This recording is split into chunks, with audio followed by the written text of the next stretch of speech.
अच्छा सुनो, सब्सक्राइब करते वक्त ना घंटी बजा देना ताकि जब मैं ऑनलाइन आऊँ तो तुम्हारे फोन की भी नमस्कार दोस्तों, आप सभी का स्वागत है हमारे YouTube चैनल पर।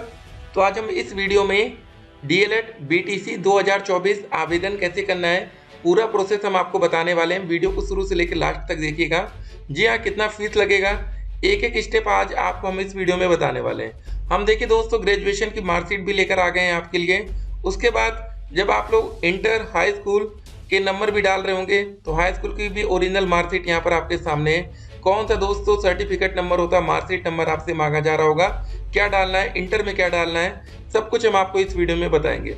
एड्रेस आपको कैसे फिल करना है, क्या करना है, मतलब सब कुछ।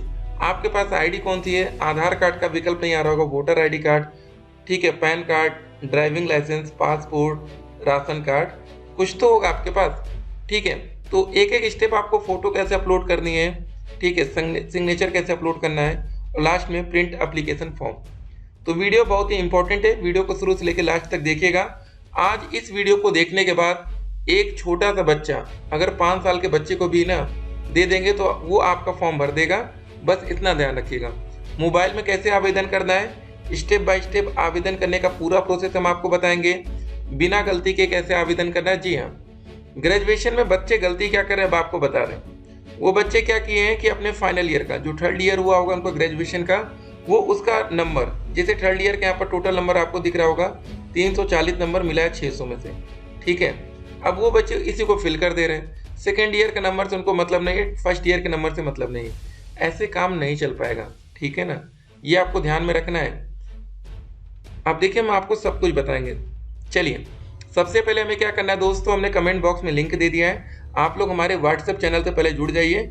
जी हाँ, उम्मीद करते हैं कि जल्द से जल्द आप लोग व्हाट्सएप चैनल पर 1000 बच्चों का ग्रुप बनाएंगे। ठीक है, जल्दी 1000 पहुंचाइए, सभी बच्चे फटाफट जुड़ना शुरू करें। देखिए, कमेंट बॉक्स में जो लिंक दिया गया है उस लिंक से सबसे पहले आप इस यहाँ पर पहुंचेंगे, रजिस्ट्रेशन डैशबोर्ड, और यहाँ पर सबसे पहले हम लोग आएंगे रजिस्ट्रेशन फॉर्म 1। ठीक है, यहाँ पार्ट 1 ये यहाँ दिखा है। जैसे आप क्लिक हियर पर क्लिक करते हैं तो आपके सामने दोस्तों कुछ ऐसा पेज खुलेगा, इंस्ट्रक्शन और ये सारी बातें लिखी होंगी। तो यहाँ पर जो सबसे इंपॉर्टेंट बात लिखी है वो ये लिखी है कि ऑनलाइन आवेदन करते समय अगर कोई बच्चा ओबीसी कैटेगरी या जनरल कैटेगरी का है, ठीक है, अगर आप जनरल से आते हैं, ओबीसी से आते हैं या ईडब्ल्यूएस से आते हैं तो आपको फॉर्म भरने के लिए 700 रुपये देना पड़ेगा। अगर आप एससी या एसटी कैटेगरी से आते हैं तो आपको 500 रुपये देना पड़ेगा। अगर आप पीएच कैटेगरी से, विकलांग कैटेगरी से हैं तो आपको 200 रुपये देना पड़ेगा। इतनी बात क्लियर हो गई। आप ये जो यहाँ पर क्लिक किया था, हमने क्लिक किया था, थोड़ा नीचे आएंगे, यहाँ पर लिखा होगा मैंने ऊपर लिखे दिशा निर्देश को भली बात ही भैया पढ़ लिया है जो भी बातें, और यहाँ पर एक उंगली है, हाथ का निशान आ रहा होगा, इसके आगे ये डिब्बा होगा, इस पर खाली टच कर दीजिएगा तो ऐसे एक टिक लगेगा। फिर पेज अपने आप, ठीक है, लोड होगा, और लोड होकर यहाँ पर देखिए टिक हो चुका है, और यहाँ पर लिख गया कि पंजीकरण के लिए यहाँ पर क्लिक करें। इस जगह ये ऐसा नहीं लिखेगा, लेकिन यहाँ पर आप इसके ऊपर हमें क्लिक कर देना है। जैसे आप क्लिक करेंगे तो उसके बाद दोस्तों ये पेज आपके सामने आएगा। ठीक है, अगर आपके साथ ऐसा नहीं हो रहा तो हो सकता है उस समय वेबसाइट स्लो चल रही हो, धीरे चल रही है। तो अब देखिए कैसे फॉर्म फिल करेंगे, हम बिल्कुल स्टेप बाय स्टेप बता रहे हैं। नेम ऑफ कैंडिडेट, आपका जो भी नाम है, जैसे मान लीजिए आपका नाम सूरज है तो यहाँ डालेंगे सूरज, और ध्यान रखिएगा फॉर्म भरते समय सब कुछ कैपिटल लेटर में, तो SURAJ, सूरज हो गया। पिताजी का नाम जो भी है यहाँ पर वो डालेंगे, ठीक है, माता जी का नाम यहाँ पर। डेट ऑफ बर्थ, ये गलती से भी गलत ना हो, तो सबसे पहले आपको डेट मेंशन करना, फिर मंथ और फिर ईयर। डोमिसाइल, डोमिसाइल में या तो आप यूपी के लिखा होगा या तो दूसरा होगा अदर देन यूपी। ठीक है, अगर आप अदर देन यूपी में आते हैं तो आपको किसी भी प्रकार का आरक्षण का फायदा नहीं मिलेगा। ठीक है, तो अगर आप मान लीजिए यूपी हमने सेलेक्ट कर लिया तो यहाँ पर कैटेगरी में आपको ऑप्शन मिलेगा, यूआर कैटेगरी के हैं, ईडब्ल्यूएस कैटेगरी के हैं, ओबीसी कैटेगरी के हैं, एससी कैटेगरी के हैं या एसटी कैटेगरी के हैं। ईडब्ल्यूएस में लिख के आ रहा होगा इकोनॉमिकल वीकर सेक्शन, ओबीसी में लिख के कर आएगा अदर बैकवर्ड क्लास। ठीक है, तो ये सारी चीजें हैं। तो यहाँ पर आपने मान लीजिए कैटेगरी भी सिलेक्ट कर ली। सब कैटेगरी में अगर आप पीएच कैटेगरी से आते हैं, फ्रीडम फाइटर, एक्स सर्विसमैन है तो ठीक है, नहीं तो लास्ट में लिखा होगा NA, आप यहाँ पर NA क्लिक कर दीजिएगा अगर आपको कुछ नहीं है। ठीक है, ये हो गया। जेंडर में या तो मेल होंगे या तो फीमेल होंगे, तीसरा ऑप्शन यहाँ पर नहीं है। ईमेल आईडी, आप वही ईमेल आईडी यहाँ पर डालेंगे जो ईमेल आईडी उस समय वर्किंग है, क्योंकि इस पर एक ईमेल आएगा, और मोबाइल नंबर वही देना है भैया जिसमें आप लोग रिचार्ज करवा के रखे हो ताकि OTP आ सके। ठीक है, और एक बात और, जो 63 से मोबाइल नंबर स्टार्ट हो रहा है वो नंबर मत डालिएगा, उसमें OTP आने में दिक्कत हो रही है, तो ये भी ध्यान रखना है। ठीक है ना, अगर आपका मोबाइल नंबर पर मान लीजिए कि OTP या कुछ दिक्कत आए तो 63 वाला नंबर अवॉइड करेंगे। अब चलिए दोस्तों, जो सबसे इंपॉर्टेंट चीज़ है जहाँ पर अब आप लोग गलती कर रहे हैं, मिनिमम क्वालिफिकेशन डिटेल ग्रेजुएशन में बोर्ड या यूनिवर्सिटी देखिए। अगर हमारा CSGM से छत्रपति साहू जी महाराज यूनिवर्सिटी कानपुर का रिजल्ट है तो यहाँ पर अगर वो लिख कर आ रहा तो ठीक है, नहीं तो आप यहाँ पर लेके जाएंगे अदर के साथ चले जाएंगे। ठीक है, अदर यूनिवर्सिटी या अदर्स के साथ जाएंगे। उसके बाद देखिए फिर बात आती है कॉलेज का नाम। कॉलेज का नाम क्या है, यहाँ पर लिखा है बाबू JSGPA। ठीक है, अगर ये पूरा नाम नहीं लिख के आ पा रहा है तो जितना आ रहा है उसको थोड़ा शॉर्टकट और ज़्यादा आप करेंगे। ठीक है ना, पहले ये तो शॉर्टकट पहले से दिया गया है, नहीं हो रहा तो और शॉर्टकट कर दीजिएगा। ठीक है, पासिंग ईयर जैसे यहाँ पर क्या है, तो जो रिजल्ट में सबसे नीचे है ये देखिए डेट लिखा होगा, जैसे लिखा है 2016, तो यहाँ पर हम लोग क्या फिल करेंगे 2016। कॉलेज का नाम ये डाल दिया हमने बाबू JSGP करके, यहाँ हमने कॉलेज का नाम डाल दिया। यहाँ पासिंग ईयर, रोल नंबर या एनरोलमेंट नंबर, तो इसी रिजल्ट में देखिए दोस्त यहाँ पर साफ साफ लिखा है एनरोलमेंट नंबर, दिख रहा है आप लोग को ये एनरोलमेंट नंबर, यहाँ लिखा है ना CSJMA करके, तो यहाँ पर आप इसको पूरा फिल कर देंगे। उसके बाद बात आती है मार्कशीट नंबर की, तो यहाँ पर देखिए ऊपर एक मार्कशीट नंबर यहाँ पड़ा था, इसको हाइड किया गया है, तो यहाँ पर ये आप फिल कर देंगे। देखिए जो बच्चे अभी नए हैं, जिनका रिजल्ट 2024 में होगा, उनके पास ओरिजिनल रिजल्ट नहीं होगा तो उनके पास मार्कशीट नंबर नहीं होगा, तो आप यहाँ पर सिंपल सा NA डाल दीजिएगा। ठीक है, नॉट अवेलेबल। अब टोटल नंबर यहाँ पर क्या डालना है ये, अब देखिए बात आती है इंपॉर्टेंट, जो किसी भी कीमत पर गलत हमें नहीं करना है। अगर ये गलत करेंगे तो फॉर्म भरने में दिक्कत आएगी। टोटल नंबर देखिए यहाँ पर लिखा है बड़े बड़े अक्षरों में ग्रांड टोटल कितना लिखा है 1035 1800 में से। ठीक है, तो टोटल नंबर हो गया हमारा यहाँ 1800 और ऑब्टेनिंग नंबर हो गया 1035। ठीक है, ये हो गया। बस इस तरह में फॉर्म फिल करना है। अब आपको समझ में आ रहा होगा, 1800 में से आपने पाया 1035, परसेंटेज ऑटोमेटिक आएगा और यहाँ पर नेक्स्ट करके ये, ठीक है, कैप्चा डाल के नेक्स्ट कर देंगे। तो ये हमारा फर्स्ट स्टेप रजिस्ट्रेशन का कंप्लीट होगा। हमारे मोबाइल नंबर पर एक OTP आएगा जिसमें रजिस्ट्रेशन नंबर लिखा होगा और ईमेल आईडी पर रजिस्ट्रेशन नंबर जो जाएगा वो XX के फॉर्म में जाएगा, आधा दिखेगा आधा नहीं दिखेगा। ठीक है, तो यहाँ तक उम्मीद करते हैं आप कोई गलती नहीं करेंगे। अब जिन बच्चों का रिजल्ट CGPA में आ रहा होगा या कुछ और तरीके से आ रहा है तो वो अपने जहाँ से ग्रेजुएशन कर रखा है उन कॉलेज में बात कर लीजिए। अगर वो कॉलेज वाले भी आपको ठीक से नहीं बता पा रहे हैं तो उसके बाद आप नेक्स्ट स्टेप करिएगा। जिस भी कॉलेज में आपको एडमिशन लेना है, मान लीजिए किसी प्राइवेट कॉलेज में लेना है या सरकारी कॉलेज में, एक बार आप उस कॉलेज में जाकर संपर्क कर लीजिए कि सर हमारा ग्रेजुएशन का रिजल्ट कुछ ऐसा दिख रहा है, क्योंकि डॉक्यूमेंट वेरिफिकेशन आपको ही करना है, तो एक बार बता दीजिए कि हम यहाँ पर क्या नंबर डालें, क्योंकि हमारा नंबर इस समय शो हो रहा है CGPA में, इसको हम परसेंटेज में कैलकुलेट कर सकते हैं, तो वो कॉलेज वाले आपको क्लियर बता देंगे। ठीक है, यहाँ तक बात पहुँच गई। अब उसके बाद जब आपका रजिस्ट्रेशन नंबर मिल जाएगा तो रजिस्ट्रेशन नंबर डाल के डेट ऑफ बर्थ से इसको लॉगिन करेंगे। अब यहाँ पर दोस्तों बात आएगी पेमेंट की। सेकंड स्टेप आपका होता है पेमेंट का, तो आप जाएंगे सिंपल तो अपने UPI के माध्यम से या जैसे भी हो सके तो आप यहाँ पर पेमेंट करेंगे।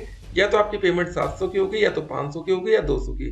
ठीक है, 5 से 10 मिनट का टाइम लग जाएगा अपडेट होने में, कभी कभी विदिन सेकंड अपडेट हो जाता है। फिर हम लोग पार्ट 2 में आएंगे। अब जब हम लोग पार्ट 2 में यहाँ पर क्लिक करेंगे तो अब हमारे पास कैसा पेज आएगा, ये वाला। यहाँ पर 210वीं का रिजल्ट, ठीक है, इंटरमीडिएट का रिजल्ट डालना पड़ेगा।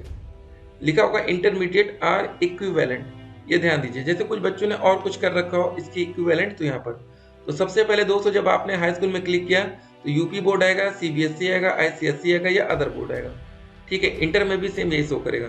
अब कॉलेज का नाम यहाँ पर क्या डालना है, ठीक है, तो ये देखिए दोस्तों कॉलेज का नाम यहाँ पर लिखा है Gopal SVM inter college Raebareli, तो यहाँ पर हमने कॉलेज का नाम फिल कर दिया। पासिंग ईयर यहाँ पर कहाँ लिखा रहेगा, यहाँ पर देखिए सबसे नीचे ये लिखा पासिंग ईयर, तो यहाँ पर 2011 हो गया। ठीक है, रोल नंबर या एनरोलमेंट नंबर यहाँ पर भी लिखा होगा, तो यहाँ पर देखिए रोल नंबर या अनुक्रमांक लिखा था, यहाँ हाइड है, तो यहाँ पर हमने डाल दिया रोल नंबर। ठीक है, मार्कशीट नंबर कहाँ पर लिखा है, मार्कशीट नंबर दोस्तों यहाँ पर देखिए बड़े बड़े अक्षरों में सर्टिफिकेट नंबर जो लिखा है, प्रमाण पत्र क्रमांक, यहाँ पर यही डाल देंगे, काम हो जाएगा। मार्कशीट नंबर हो गया। टोटल नंबर और कितने नंबर आपने ऑब्टेन किया। टोटल नंबर दोस्तों कैसे निकालेंगे, इसको जोड़ लीजिए, 1 2 3 4 5 6, टोटल नंबर हो गया हमारा 600 का, और कितने नंबर आपको मिले यहाँ पर जोड़ लीजिएगा। वो नंबर आप यहाँ पर टोटल 600 का था, कितने मिले यहाँ पर लिख दिए, हो गया। इंटरमीडिएट यही सेम, इंटरमीडिएट का रिजल्ट देखें, यहाँ पर भी कॉलेज का नाम यही सेम रहेगा, या आप हो सकता है दूसरे स्कूल से इंटर कर ली हो तो एक अलग बात है, तो यहाँ कॉलेज का नाम हो गया। पासिंग ईयर कहाँ लिखा दोस्तों, इंटरमीडिएट में यहाँ पर देखिए लिखा 5 जून 2013, ठीक है लिखा है ना, तो यहाँ पर हम लोग 2013 पासिंग ईयर डाल देंगे। रोल नंबर या एनरोलमेंट नंबर यहाँ पर आ गया, तो यहाँ पर देखिए अनुक्रमांक या रोल नंबर लिखा है ना, यहाँ पर हमने रोल नंबर फिल कर लिया। अब मार्कशीट नंबर इंटरमीडिएट की देखिए, सर्टिफिकेट नंबर जो है वही मार्कशीट नंबर में कैलकुलेट करिए, यहाँ पर हो गया। टोटल नंबर कितने का था इंटर में देख लीजिए, सब्जेक्ट जरा 1 2 3 4 5, ठीक है। स्पोर्ट्स में इसको नहीं मैटर करते हैं तो 5 विषय हो गए, तो टोटल हमारा कितना हो गया, 500 नंबर का हो गया इंटरमीडिएट। यूपी बोर्ड की बात हो रही फिलहाल, आप किस बोर्ड से वो भी ध्यान रखिएगा। यहाँ 500 ले लीजिए, कितने नंबर ऑप्टेंड किए यहाँ पर हम लिख देंगे, इतना काम हो गया। अब देखिए दोस्तों, ये सबसे इंपॉर्टेंट होता है हाई स्कूल का, इंटर का, ग्रेजुएशन का, ये सही से नंबर डाला, ये जो टोटल नंबर, ये सारी बातें ना, इसी के बेस पर हमारी मेरिट बनेगी। यहाँ पर जो लिखा है ग्रेजुएशन में, बाकी चीजें तो हम लोग ऐसे ही लिख रहे हैं, लेकिन ये सबसे इंपॉर्टेंट आधार होगा हमारे, ठीक है, फॉर्म भरने का।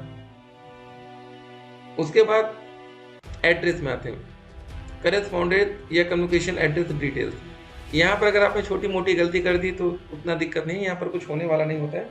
तो सबसे पहले आपने जो आपका एड्रेस होगा आधार कार्ड पर, यहाँ पर गार्जियन नेम लिखा रहता है तो वो लिख दीजिएगा। बाकी आप अपना एड्रेस आराम से लिख लेंगे। पिन कोड आप अपने घर का डालेंगे।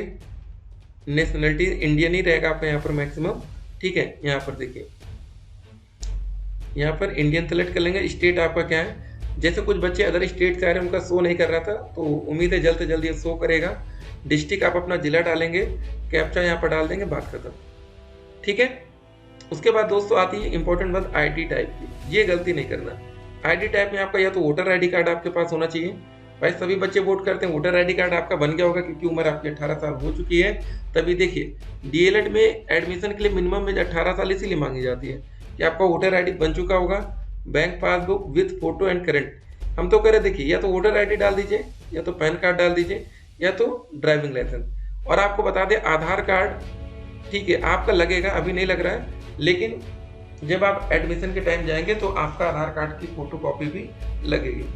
तो ये मानते ये 3 चीज आपके पास हो सकती है, या तो वोटर होगी, या तो पैन कार्ड होगा, या तो ठीक है डीएल होगा, ड्राइविंग लाइसेंस। आजकल सभी बच्चे बाइक चलाते हैं, और कुछ बच्चों के बाद राशन कार्ड भी होगा। इतना हो गया, इसको करके उसके बाद फाइनल स्टेप आता है, ठीक है, फोटोग्राफ अपलोड करने के लिए। तो उसके लिए भी आपको registration number, date of birth से लॉगिन करेंगे।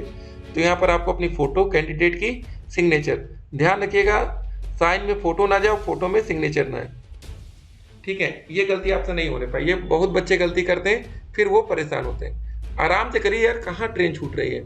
जब आप यहाँ पर अपनी फोटो डाल देते तो यहाँ पर आपकी फोटो शो होगी, फिर उसके बाद ये करिए ना, यहाँ पर शो होगी, ठीक है। तो ये सेव कर देंगे। उसके बाद फिर से इसको लॉगिन करके, मतलब रजिस्ट्रेशन नंबर और डेट ऑफ बर्थ डाल के लास्ट में प्रिंट एप्लीकेशन फॉर्म, यहाँ पर देखिए ऐसा शो करेगा। इसको हम लोग प्रिंट करके रख लेंगे, प्रिंट फाइनल एप्लीकेशन फॉर्म, ये आपका काम आएगा। ये सबसे ज़्यादा काम आएगा जब आप एडमिशन के लिए कॉलेज में जाएंगे, तो आपने वहाँ पर ग्रेजुएशन में क्या नंबर डाल रखा है, हाई स्कूल में क्या नंबर डाला, इंटर में क्या नंबर डाला, वो वहाँ पर चेक करते हैं। आपने मार्कशीट नंबर सही डाला है कि नहीं, आपने क्या कैसे भरा, आपका नाम सही है कि नहीं, आपकी डेट ऑफ बर्थ सही है कि नहीं, आपकी कास्ट कैटेगरी क्या है, जैसे ओबीसी, एससी, एसटी, इकोनॉमिकल, मतलब ईडब्ल्यूएस, और उसके बाद आपने कुछ स्पेशल कैटेगरी का यूज किया है, pH category, freedom fighter, ex serviceman, सब कुछ देखा जाएगा वहाँ पर विद सर्टिफिकेट। आपके पास जाति प्रमाण पत्र कब का बना है, निवास कब का बना है, सारे डॉक्यूमेंट्स आप 9 अक्टूबर से पहले बनवा के रखे रहेंगे तो बेहतर होगा। चलिए दोस्तों, अगर अभी भी आपको कोई डाउट हो तो हम आपके साथ हैं। और डाइट कॉलेज के लिए कट ऑफ क्या जा सकती है, देखिए सभी बच्चों के लिए बता दें, मिनिमम कट ऑफ इस बार 200 प्लस जाएगी सरकारी कॉलेज के लिए। प्राइवेट कॉलेज के लिए उससे कम पर भी प्राइवेट कॉलेज आपको अलॉट कर दिए जाएंगे, ठीक है। बाकी हम लोग ज़्यादा डिटेल में डिस्कस नहीं करेंगे ताकि कोई बच्चा परेशान हो। रजिस्ट्रेशन नंबर नहीं आ रहा तो रात में एक बार ट्राई करिएगा, या हर 6 घंटे पर ट्राई करिए। फिर मिलते हैं, स्टे कनेक्ट।